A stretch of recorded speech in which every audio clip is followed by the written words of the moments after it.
Hello, everyone. I'm wishing you all a very happy International Yoga Day. What a wonderful day it is to talk about this beautiful subject I love to speak about, research findings, which are illuminating, our knowledge about how neuroscience is now in consonance with the Vedic teachings. And there are so many research findings. There are so many research groups all over the world that have worked in different areas, especially of neuroscience. And today scientists say, and even the yoga experts like Paramhansa has said, that just 12 minutes of yoga, just 12 minutes for 6 weeks can change your brain. Brain is no more what we earlier thought that it is plastic. It doesn't change what we are born with, the nerves that, are there in our brain, that childhood, adulthood, they remain the same. No, scientists have proved it wrong. They say there is neuroplasticity.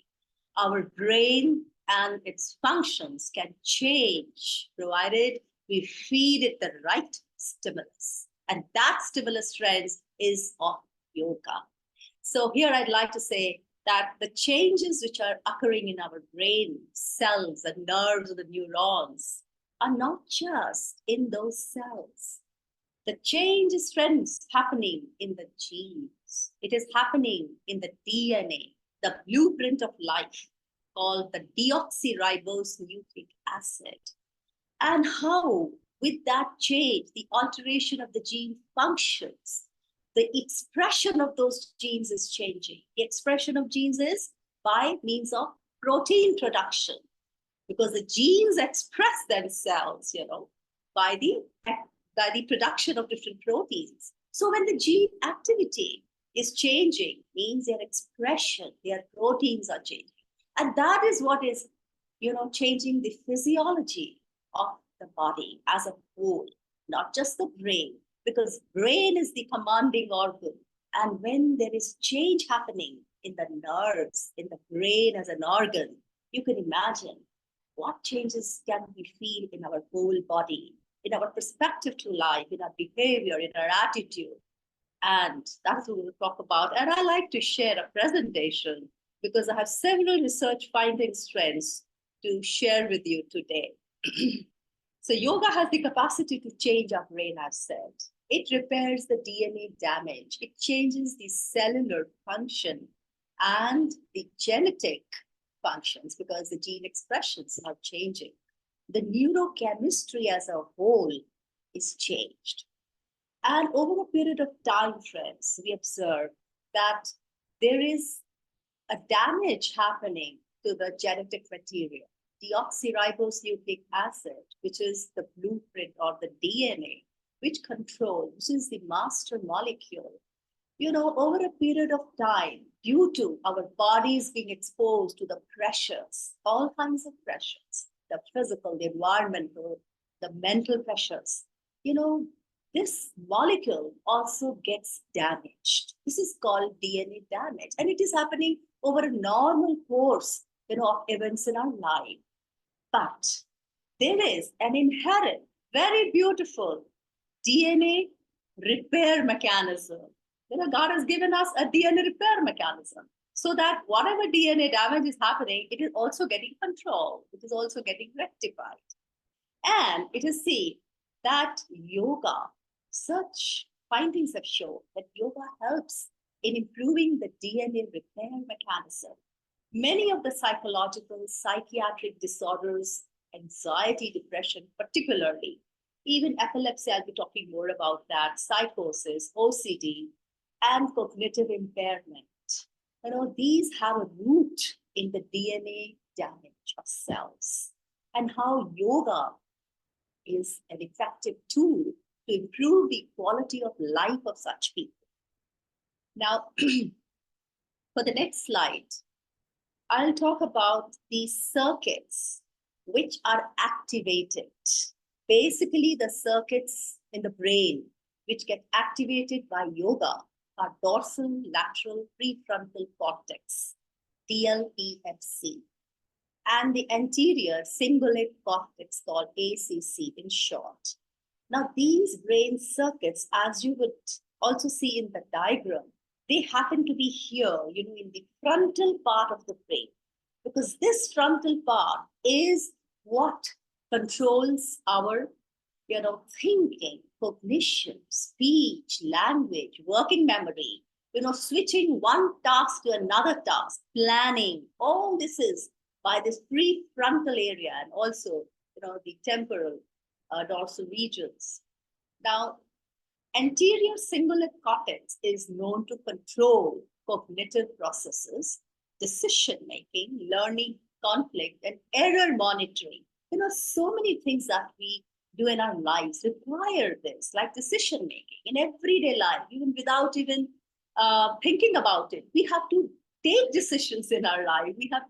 Life is a continuous process of learning. We are learning so many things. So imagine if you're not able to do that. What happens is that ACC, or anterior cingulate cortex, is doing it for us all the time, and we don't know about it. But it is disturbed when there are certain psychological or psychiatric disorders, and yoga helps in correcting those. Yoga, in the next slide, I'd like to show that yoga rewires the brain. There is a rewiring. There are hundreds of thousands, billions of neurons, all entangled in this mesh that we call as the brain. Now, most importantly, when we have to understand what yoga is doing, is it rewires the human brain. It creates new connections, you see, and it does so by calming down the sympathetic nervous system that controls fight or flight response. What happens when there is a sudden test in our life, a sudden challenging situation in our life? There is a sudden increase in adrenaline and cortisol hormones, isn't it? And that is what sympathetic nervous system is doing. But yoga activates the parasympathetic system that relaxes our body, that helps us to take a calm decision in those challenging moments. So it's basically calming us. Yoga thickens the prefrontal cortex, as I mentioned, that this is the frontal part of the brain. The prefrontal cortex is so important in so many tasks that we do, and it is so important for us to conduct in our lives. It thickens that, increases the neural mass in this region by creating new neural networks. Yoga increases the activity of our right brain. Friends, you'll be surprised to know that the percentage of the human brain, that we are actually using is just about 5%. We're not at all using the remaining 95% of our brain. And that mostly is the right brain, right? And it is by the practice of yoga that we are able to increase the activity of right brain by the practice of these spiritual techniques, meditation particularly. Yoga is known to increase certain neurotransmitters, and these are very friendly neurotransmitters. They are, in fact, pleasure hormones, feel good hormone. You must have heard about serotonin, isn't it? It lowers anxiety, it lowers depression. It is a feel good pleasure hormone. Yoga increases the level of the neurotransmitter serotonin and even GABA, that is gamma aminobutyric acid. Wonderful molecules they are, and we need them, friends. So much we need them. But what happens in our daily lives? The tests, the challenges of our lives succumb us to the pressures, make us so low in our consciousness that these wonderful molecules are not produced by our nerves. But they have this capacity. Why don't we use that capacity? That can be used by the practice of yoga and meditation. Affirmations, as Priti was also mentioning, that they really are very helpful in helping raise our consciousness. They increase the brain's self-processing region, actually. What affirmations are doing is that they help, the brain activity rise in this medial prefrontal cortex and the posterior cingulate cortex. Basically, these are the regions of the brain where a lot of thinking, decision-making, cognition, and all those things that we need to be having in our day-to-day lives, all that is increased by the practice of these techniques. Now, here I'd like to mention about how there are certain anti-inflammatory cytokines, endorphins, neutrophils, which are raised by the practice of yoga. And what gets decreased? Cortisol, adrenaline, reactive oxygen species. All of these increase our fight or flight response. Yoga calms us down and it stimulates the cytokines and neutrophins, the endorphins, as I mentioned, and also the neurotransmitters, which I said, GABA and serotonin. Now, this is a very interesting study that I wanted to share with you, which is done by David A. Sinclair and his group at the Harvard University. And he has found that there is a family of proteins called sirtuins. They play an important role in DNA repair. As I mentioned at the beginning, that DNA damage is happening. It's in the normal course of our lifespans. But the human body is having this inherent, inbuilt DNA repair mechanism. Sirtuins play an important role in DNA repair and aging by controlling the switching on and off of genes, right?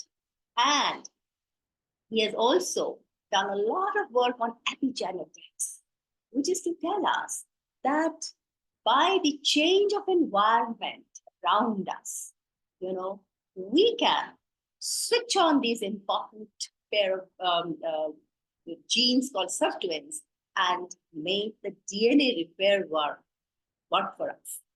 Now, a study has also shown that people who practice yoga, they have long telomeres. Telomeres, as you can see in the picture, these are the tips of the chromosomes. Chromosomes are the vehicles on which the DNA is housed or is residing. The blueprint of our life is housed in these vehicles called the chromosomes.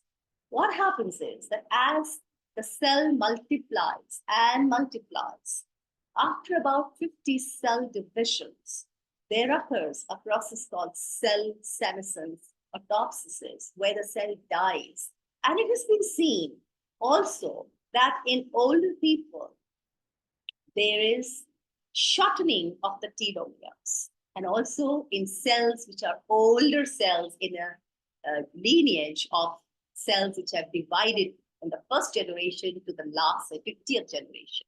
The cells of the 50th generation would have smaller telomeres. Aging, in other words, reduces the length of the telomeres. Longer the telomeres is a sign of longer life, and yoga helps in that. Isn't that wonderful? These are some of the studies I'd like to share with you, friends, that how yoga has helped in control of anxiety in many people. This is one group, Jamhak of Islamic Azad University, Iran, who have done a study, and they have found that people with anxiety disorders, especially those who have been having this disorder for a long time, and they are not controlled with medicines.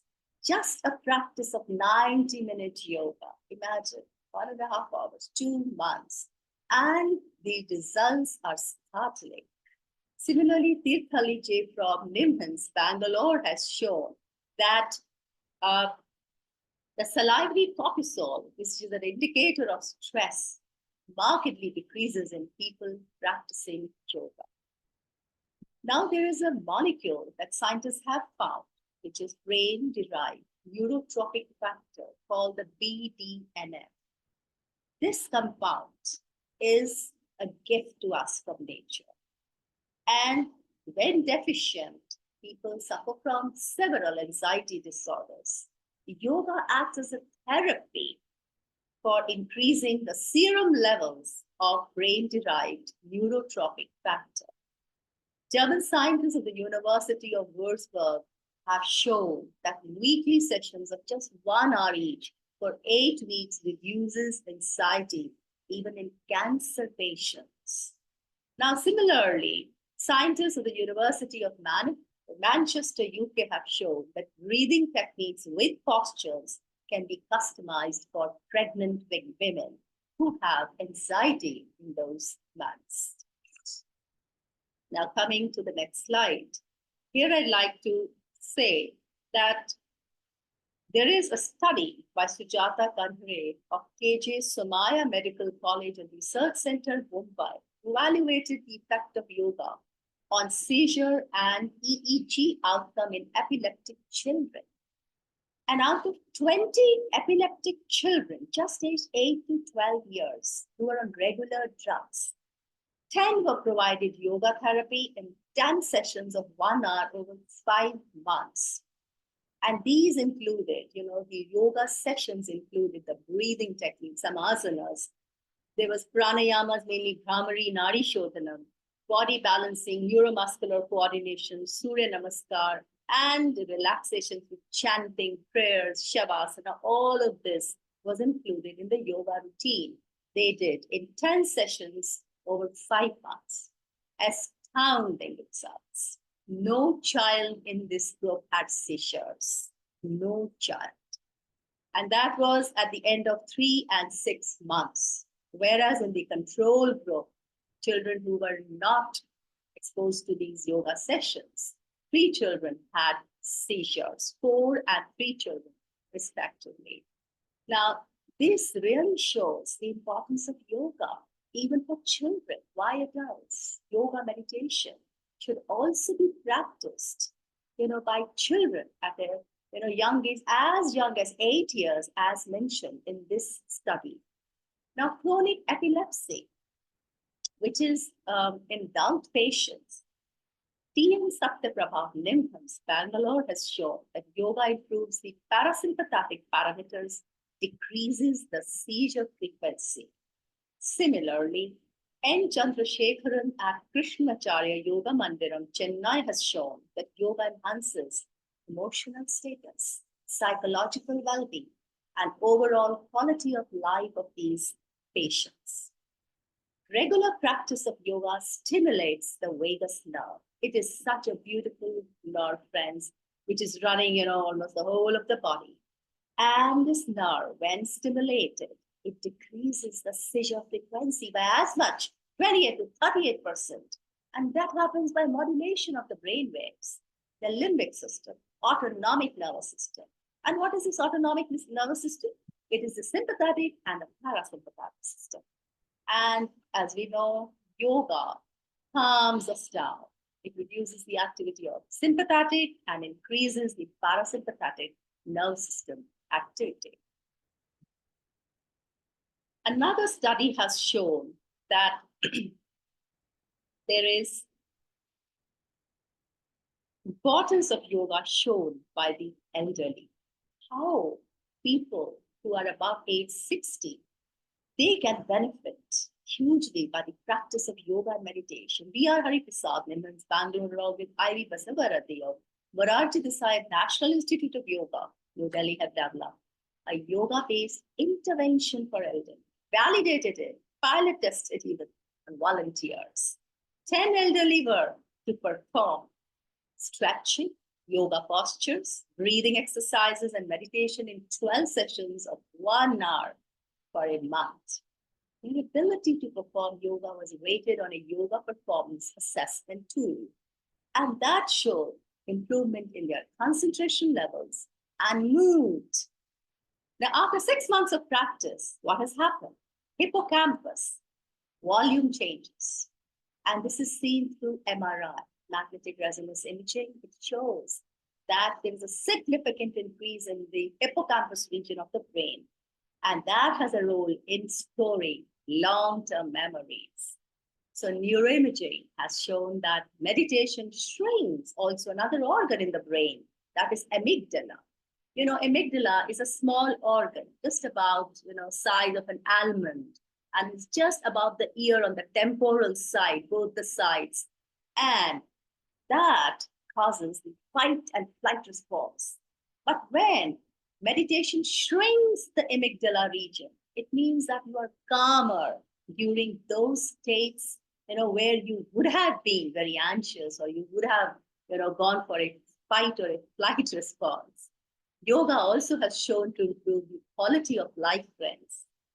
and total sleep quality of elderly, particularly those living in the old age homes. And it is so important because the sleep disorders which afflict our elderly people, that is something which is killing them. But yoga can improve their quality of life by improving their total sleep quality. And that is a wonderful news, isn't it? Here, friends, I would like to also share with you that the brain wave activity and the states of consciousness, which are observed through the EEG, that is the electroencephalogram.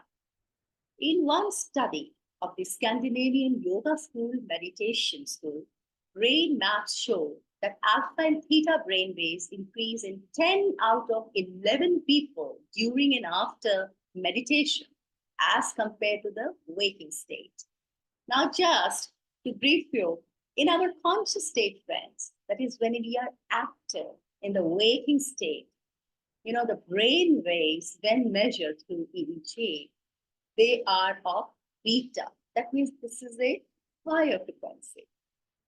Whereas when we are relaxed after a brief meditation, or if we are lying down, we are resting, then it comes to the alpha state. Just before we have, gone up to sleep, when we are lying down, it is the alpha. When you feel really relaxed, and even after meditation, as I said, it is the alpha frequency of the brain that is predominant. And then theta is when you are drowsy, you're dreaming. That is still lower frequency, as you can see in the chart here. And when you are in a deep sleep, when you don't know, and there is no dream. Sometimes we have dreamless sleep, isn't it? And when you wake up in the morning, my goodness, you're so refreshed. It's because your brain waves have become, that delta waves. They have taken to the delta waveform, and that had relaxed your whole body and mind. And that is a very low frequency, as you can see in the chart. Now, the alpha waves increase more in the right. In this particular study, which is done by the Scandinavian Yoga Meditation School, where 10 out of 11 people during and after meditation, they showed alpha beta brainwave pattern as compared to the waking state. The alpha waves that were seen, friends, in this particular group, in this study, the alpha waves are more in the right brain than in the left. That's also very interesting to know, because in the beginning, as I said, it is a right brain, which is not used by us. It is mostly for a spiritual growth that we must try to activate. And through the practice of yoga and meditation, we are stimulating nerves of the right side of the brain. The study also shows that the brain activity relaxes with meditation, and there occurs an increasing degree of contact with the subconscious mind. Now, this slide, the next slide that I'm showing you, friends, it is a very important topic in neurology, in neuroscience of yoga, because here I'm going to touch upon a bundle of nerves. And these are not just a few nerves. These are thousands of nerves, something like 20,000 nerves. Can you imagine? All bundled up. And these are in the hypothalamus, just behind our spiritual eye. That is the master time clock in our body. Can you imagine? There is a master time clock in our body. What does it do? It regulates the rhythmic secretion of melatonin. Melatonin, as I said earlier, is a hormone secreted in the body. And it is secreted by a gland, which a wondrous gland it is, the pineal gland. This synchronizes our sleep-wake cycle, the circadian rhythms. Many people have a disturbed sleep-wake cycle. They remain awake in the night, whole of night, and they're awake. As they awake in the night, they remain, drowsy, or they sleep during the day. It happens because of the, non-production of melatonin in the night. Now, suprachiasmatic nuclei, also we call SCN, the bundle of nerves in the hypothalamus behind the spiritual eye, which is the master time clock, regulates the rhythmic secretion of melatonin. because it coordinates with the brain functions for directing daily cycles of tissue and organ functioning. Isn't that so true? Because if our sleep-wake cycle is fine and is robust, then we function in this world in such a normal way. Otherwise, everything's is haywire, and we cannot, do much in our lives if our sleep-based cycle is disturbed. Now, there are certain nerves that communicate through these neurotransmitters, which I mentioned earlier: GABA, gamma, butyric acid, dopamine, and serotonin. They are very good hormones. These are the pleasure hormones. We have to have them. And the levels rise in response to meditation. And that bestows in us feeling of calmness. Now, in this slide, again, which you will understand because I have talked about the suprachiasmatic nuclei. Now, just take a look at this diagram that I'm showing you. The red point here, right in the center, is the SCN, or the suprachiasmatic nuclei, about which I just talked about, and how it activates the pineal gland to secrete melatonin, the wondrous hormone. How it happens is that this, firstly, let's talk about neuroscience and how it is, related to spiritual eye in all our practices. Whenever we sit to meditate, we are asked to take our inner gaze at a point between the eyebrows. This is a postural instruction that we all give, isn't it? We say that your inner gaze must be fixed here at the point between the eyebrows. Now, what is so special about this point? This is the spiritual eye. We say that. It's the Agya Chakra. Yes. It is the Kutasana Chaitanya. Yes. But at the same time, neuroscientists say that it is here that suprachiasmatic nuclei, which is a bundle of nerves, thousands of nerves, all bundled together, reside here. And this point is so important because it helps us understand our inner reality. How? Because anatomically, this point is aligned to the pineal gland, which is in the center of the brain. You can see, friends, here, the pineal gland is marked in green color. And the SCN I'm talking of, the suprachiasmatic nuclei, which is taking the message, as you can see right in this picture, how light falls on our eyes, whether it is the sunlight or it is the light of, an electric bulb or even the moonlight. When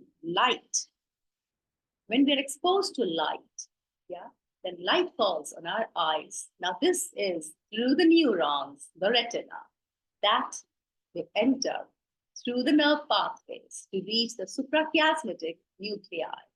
And from here, again, through the nerve pathways, this signal of light, transmission is going to the pineal gland in the center of the brain, which regulates the circadian rhythm by the production of the hormone melatonin. It also produces serotonin. But interestingly, you must know, friends, that it is in darkness that melatonin is produced. It is in darkness. When the light is shining, no melatonin is produced. Yeah. So melatonin is needed when you're going to sleep. You have to switch off your lights in the night. You have to create, this darkness so that the pineal gland produces melatonin. As I've written, you can see in the slide, light-induced action of suprachiasmatic nuclei prevents the production of melatonin by pineal gland. So when light falls, it prevents the pineal gland to produce melatonin. That is the daytime. When there is no light, then the suprachiasmatic nuclei sends the signals, the nerve signals to the pineal gland. There is no light, produce melatonin. Let the person sleep, and we sleep. Now, pineal gland is also known to produce serotonin, feel-good hormone.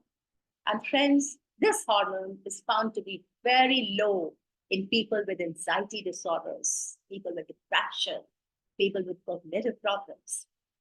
PET scans, positron emission tomography scans have shown that meditation increases brain activity in medial prefrontal cortex, which is the area where pineal gland is, because it has to stimulate this gland and increase the production of these hormones.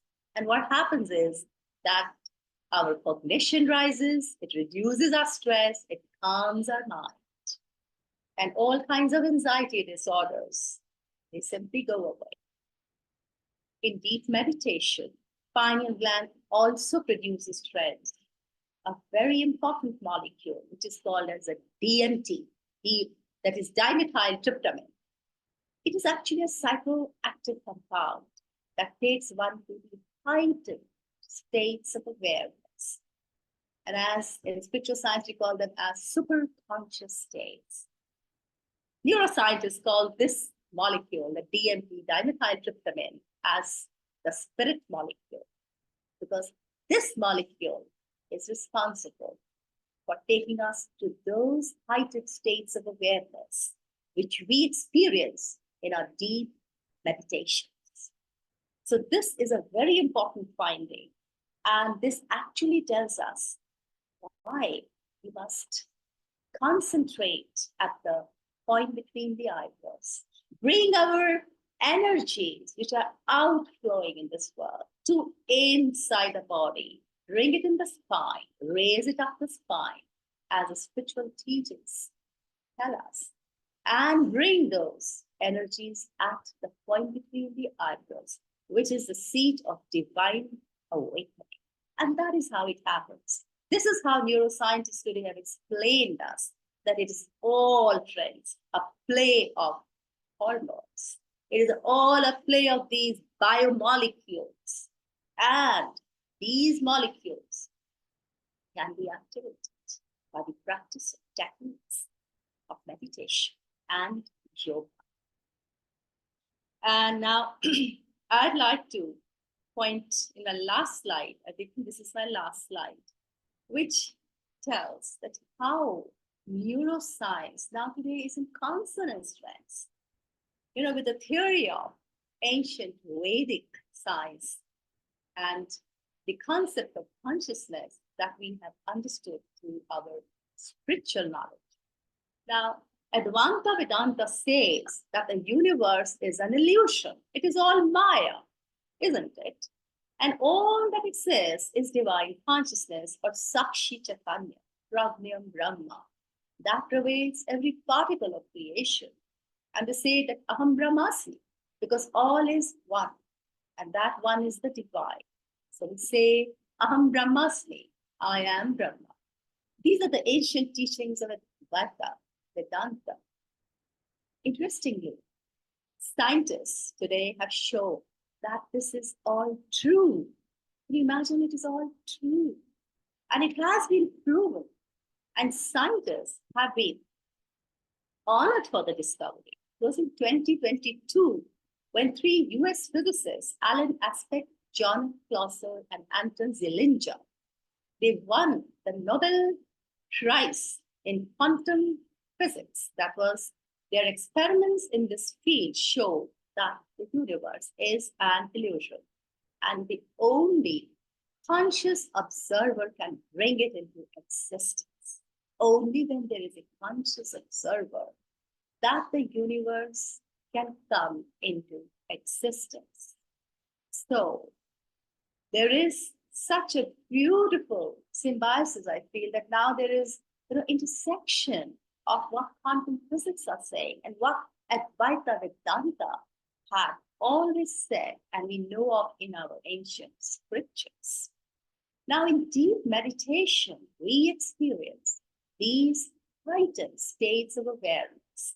And I just explained in my previous slide that how the biomolecules which are produced by the pineal gland, when they are activated, they give us these states of heightened awareness, the states of superconsciousness, the state of divine consciousness, where we feel the unity in all, where we feel this expanded consciousness and we feel merged in just everything. And all-pervading divine consciousness is all that remains in the states of deep meditation.